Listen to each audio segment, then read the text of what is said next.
So, today we will discuss the rights that the Constitution has given to the minorities. Now, what is minority? What is minority community? Basically, minority community means any small group in the society that is different from the rest. It means कि ऐसा group society में जो different है दूसरों से. It means कि इनकी जो पॉपुलेशन है वो in comparison to the rest of population बहुत कम है.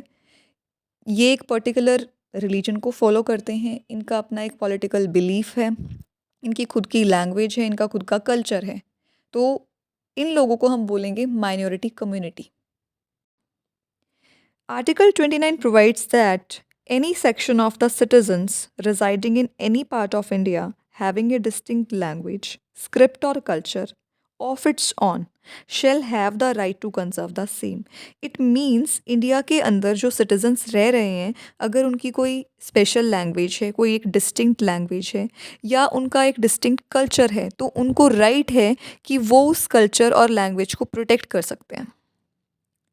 वाइल इसका जो सेकंड प्रोविज़न है वो ये कहता है कि इंडिया के अंदर कोई भी एजुकेशन इंस्टीट्यूशन किसी भी सिटीज़न को एडमिशन देने से मना नहीं कर सकता उसके कल्चर के बेसिस पे या उसकी लैंग्वेज के बेसिस पे.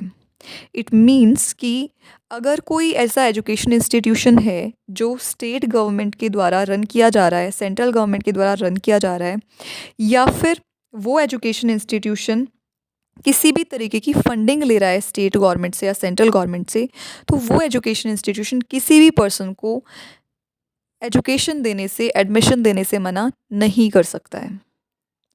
इसके बाद हम बात करेंगे आर्टिकल 30 की, that deals with the right of minorities to establish and administer the education institutions. Article 30 minorities को ये राइट देता है कि वो अपने खुद के एजुकेशन इंस्टीट्यूशंस को एस्टैब्लिश कर सकती हैं. और अगर कोई माइनॉरिटी एजुकेशन इंस्टीट्यूशन खोलती है, इट मीन्स कि if any minority open any education institution, then that minority has the right to provide education to the citizens in their own language. It means कि वो माइनॉरिटी अपनी खुद की language में क्या कर सकती है, उस एजुकेशन इंस्टीट्यूशन के अंदर बच्चों को शिक्षा दे सकती है. अब जो माइनॉरिटी एजुकेशन इंस्टीट्यूशंस होते हैं वो 3 तरीके के होते हैं. एक वो इंस्टीट्यूशंस होते हैं that seek recognition as well as aid from the state, जिनको स्टेट से मान्यता भी मिली हुई है और स्टेट से उनको किसी भी तरीके की सहायता भी मिलती है. दूसरा वो institutions that seeks only recognition from the state and not the aid, जो स्टेट गवर्नमेंट से सिर्फ मान्यता प्राप्त हैं जबकि स्टेट गवर्नमेंट्स उन्हें किसी भी तरीके की फंडिंग नहीं देती. थर्ड इंस्टीट्यूशंस वो होते हैं जो ना तो स्टेट गवर्नमेंट से रिकग्निशन लेते हैं, मान्यता लेते हैं स्टेट गवर्नमेंट की, और ना ही वो एजुकेशन इंस्टीट्यूशन किसी भी तरीके की फंडिंग लेते हैं स्टेट से. The institution of first and second type are subject to the regulatory powers of the state.